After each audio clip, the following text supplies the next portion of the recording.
The Enlightenment notion of man's orientation towards the future and event is simply this. A man is directed towards the future, and he walks towards it. And a man can see everything before him. The future is a kind of range of possibilities. He surveys the future. He sees different outcomes for society. He chooses the outcome that he wants, and he heads directly towards it.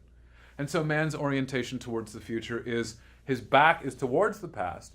The past is invisible. The past is darkness. We're always getting further from the past.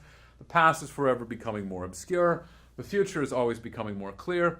We can direct the ship of our lives towards whatever we want to on the horizon of the future and simply go right towards it. Now, the Christian understanding of man's orientation to time is entirely different, though.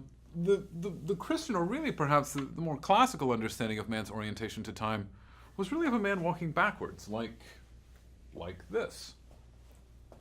And the past was in front of a man. It was what a man could see. It was what a man could contemplate. You gaze into the past, you can see it all quite clearly, and you can even see it more clearly the further you get away from it, in the same way that you can see a mountain more clearly the further you get away from it. But the color of a mountain, the height of a mountain is very hard to say when your nose is pressed up against it, when you're kind of lying at the base of the mountain.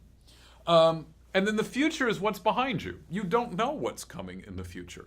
You're moving into the future, and the future, or the present, is everything that occurs in your periphery. So you see things as they happen, but what it is that God has planned for the future is very hard to say.